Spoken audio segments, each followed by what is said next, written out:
Discipline is the only way. Nobody is coming to save you. Not tomorrow, not next Monday, not when you finally feel ready.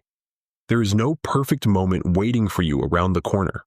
There is no version of your life where things suddenly click into place and the path becomes easy and obvious. That version doesn't exist.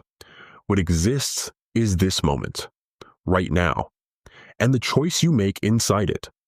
I've spent a long time trying to understand why some people build extraordinary lives and why most people don't.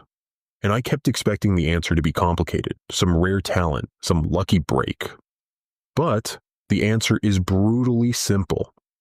Discipline, not motivation, not inspiration, discipline. What discipline actually is. Most people have discipline completely wrong. They think it means suffering, waking up at 4 a.m., no rest, no pleasure, a kind of self-punishment that eventually produces results. That is not discipline.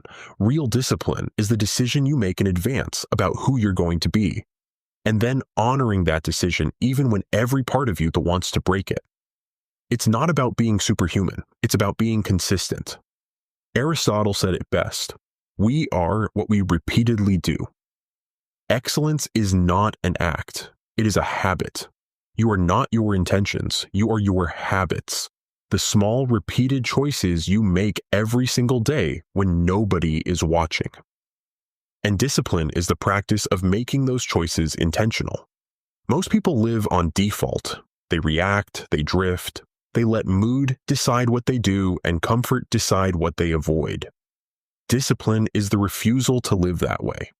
Motivation is a fraud. I need to say something the self-help industry does not want you to hear.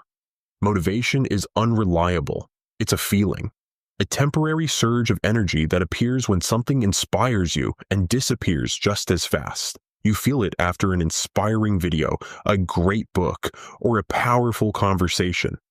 But motivation is not fuel. It is a spark, and sparks don't build things.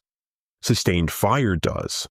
The problem is that motivation depends on conditions being right. But life is not a controlled environment. Life gets messy. Life gets hard. There will be weeks where you're exhausted, overwhelmed, doubting yourself. And during those weeks, motivation disappears. Discipline doesn't. Discipline shows up whether you feel ready or not. David Goggins talks about this with brutal honesty.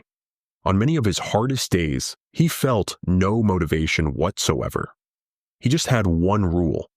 The work gets done. That rule is more powerful than inspiration, because inspiration fades. Rules don't. Stop waiting to feel ready. The feeling comes after the work, not before. The invisible work. Imagine two people with the same starting point. One works only when they feel motivated. The other makes a decision about who they're going to be, and quietly shows up every day. Not perfectly, consistently. After 1 year, the gap is noticeable. After 5 years, the difference is enormous. People call it luck, talent, or privilege. But most of the time, it's the invisible work. The mornings nobody saw, the nights they kept going instead of quitting. The ordinary moments repeated over and over. Success is not one dramatic event. It is thousands of small choices connected by consistency. Kobe Bryant called it the 4 a.m. advantage. Not because 4 a.m. is magic, but because while everyone else was sleeping, he was already building.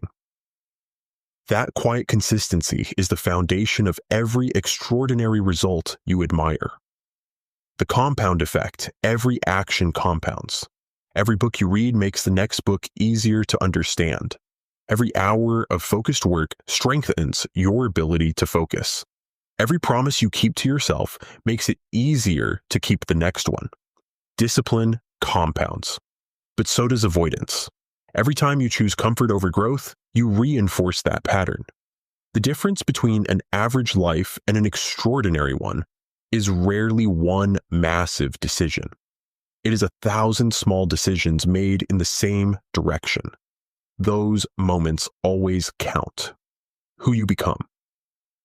And here's the most important part. Discipline is not really about achievement. It's about who you become. When you consistently do what you said you were going to do, something changes inside you. You start to trust yourself. And self-trust is powerful because when you trust yourself, fear loses its grip. You stop waiting for perfect conditions. You stop needing constant validation. You become someone who knows they can handle hard things. Viktor Frankl wrote that the last human freedom is the ability to choose your response to any situation. Discipline is the practice of that freedom. The person you want to become is not waiting somewhere in the future. They are built, decision by decision, day by day, moment by moment. And if this message resonated with you, subscribe to the channel and leave a comment below.